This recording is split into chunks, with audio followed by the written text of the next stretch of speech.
आणखी एक मोठा धक्का, डिएगो जोटा यांचं अचानक निधन। नुकतंच लग्न झालेलं, चेहऱ्यावर हसू आणि आयुष्याची नवी सुरुवात, पण काही आठवड्यातच फुटबॉल विश्वावर दुःखाचा काळोख। पोर्तुगीज स्टार डिएगो जोटा यांचं अचानक निधन झालं आहे। सोशल मीडियावर चाहत्यांचा शोक सागर उसळला आहे। हे खरं नसेल असं वाटतंय। आयुष्य इतकं निष्ठुर आहे का, अशा भावना व्यक्त होत आहेत। फुटबॉलला बसलेला एक मोठा आघात। केरळ इतकं शांत आहे की अगदी युद्धाची विमानेही इथं सुट्टी घालवतात। हे खरं आहे। यूकेच्या अत्याधुनिक F-35B फायटर जेट अलीकडे भारतात थांबलेलं दिसून आलं आणि तोच व्हिडिओ आता केरळ टुरिझमच्या जाहिरातीत वापरण्यात आला आहे। केरळ हे इतकं सुंदर ठिकाण आहे की अगदी फायटर जेटही इथं सुट्टी घालवतं। अशा मजेदार ओळींसह हा व्हिडिओ सध्या सोशल मीडियावर व्हायरल झाला आहे। ही जाहिरात केवळ विनोदी नसून केरळच्या पर्यटनासाठी प्रभावी मार्केटिंग म्हणून पाहिलं जातंय। अल्बम पार्टीत रक्तसांड, मेलो बग्सच्या पार्टीनंतर गोळीबारात चौघांचा मृत्यू।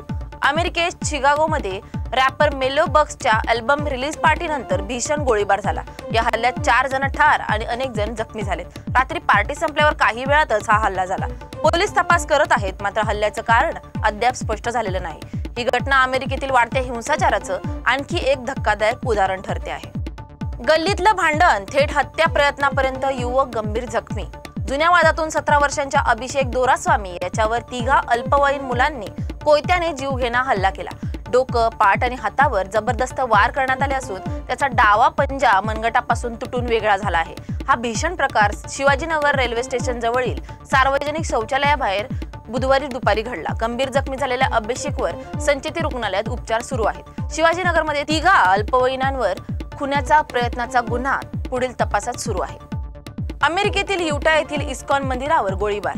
स्पॅनिश फॉर्क शहरातील इस्कॉन राधाकृष्ण मंदिरावर अज्ञात हल्लेखोरांकडून सलग रात्रींमध्ये अंदाजे 20 ते 30 गोळ्या झाडल्या। या हल्ल्यामुळे मंदिरात मोठे नुकसान झाले असले तरी कोणतीही जीवितहानी झालेली नाही। हल्ल्याचा धार्मिक द्वेषातून प्रेरित असण्याचा संशय व्यक्त केला जात आहे। सीसीटीव्ही फुटेजनुसार हल्लेखोरांनी मंदिराजवळ वाहन थांबवून गोळीबार केला। भारत सरकारने या घटनेचा तीव्र निषेध करत अमेरिकेकडे तात्काळ कारवाईची मागणी केली आहे। अबुधाबीमध्ये इंडियन मँगो मेनिया 2025 ला धमाकेदार सुरुवात। भारतीय आंब्याच्या जागतिक प्रसिद्धीसाठी इंडियन मँगो मेनिया 2025 या मोहिमेची सुरुवात अबुधाबीमध्ये करण्यात आली आहे। या मोहिमेचा उद्देश भारतीय प्रीमियम आंब्यांचे विविध प्रकार जागतिक ग्राहकांसमोर मांडणे हा आहे। विशेषतः UAE आणि गल्फमधील भारतीय समुदायाला लक्षात घेऊन हा महोत्सव बनारसी लंगडा, दसरी, चौसा, आम्रपाली, मालदा आणि मल्लिका यांच्यासारख्या उच्च दर्जाच्या आंब्यांचे प्रदर्शन करण्यात आले आहे। TRP मध्ये मोठा बदल, I&B मंत्रालयाचा नवा प्रस्ताव।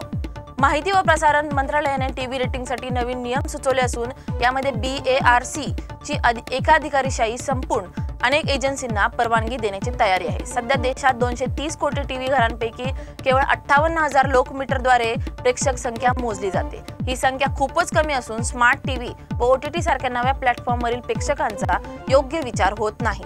नवीन नियमांमुळे स्पर्धा वाढेल, टेक्नॉलॉजी सुधारेल आणि TRP डेटा अधिक विश्वासार्ह होईल। 30 दिवसात जनतेकडून अभिप्राय मागवण्यात आला आहे। शेवटपर्यंत मुखी विठ्ठल पंढरपुराच्या वेशीवर वारकऱ्याचा मृत्यू। पंढरपूर वारीला 2 दिवस शिल्लक असतानाच एक दुःखद घटना घडली आहे। परभणीचे वारकरी साहेबराव मगर यांचा वारी दरम्यान वाडी कुरोली जवळ मृत्यू झाला। साहेबराव यांना जुलाब आणि उलट्यांचा त्रास होत होता। तात्काळ वैद्यकीय सेवा व रुग्णवाहिका न मिळाल्यामुळे त्यांचा मृत्यू झाल्याचा आरोप आहे। त्यांच्या निधनामुळे वारीत शोककळा पसरली आहे। ट्रम्प यांचा आदेश, परदेशी पर्यटकांसाठी नॅशनल पार्क फी वाढणार। अमेरिकेचे अध्यक्ष डोनाल्ड ट्रम्प यांनी परदेशी पर्यटकांसाठी नॅशनल पार्कची प्रवेश फी वाढवण्याचा आदेश दिला आहे। व्हाईट हाऊसनुसार यामुळे मिळणारा निधी संरक्षण आणि देखभालीसाठी वापरला जाईल। ट्रम्प सरकारने याला न्याय वाटप म्हणले आहे, कारण अमेरिकन नागरिक कर भरतात, परदेशीही अधिक भरावे। तत्पूर्वी ट्रम्प प्रशासनाने पार्क बजेटमध्ये $1 अब्ज कपात करण्याचा प्रस्ताव मांडला आहे। आईचं अमानुष रूप, दापोलीत 5 वर्षांच्या मुलाची विक्री। दापोलीत एका मातेने आर्थिक फायद्यासाठी आपल्या 5 वर्षीय मुलाची विक्री केल्याची धक्कादायक घटना समोर आली आहे। ही विक्री 26 जून रोजी गुहागर ST स्टँड जवळ झाली। सत्यवान पालशेतकर नावाचा व्यक्ती मुलगा खरेदी करण्यास आला होता। दोघांवर बाल न्याय अधिनियम 2015 चे कलम 81 अंतर्गत गुन्हा दाखल करण्यात आला असून पोलीस उपनिरीक्षक पूजा हिरेमठ तपास करत आहेत। या घटनेमुळे दापोली आणि परिसरात खळबळ उडाली आहे।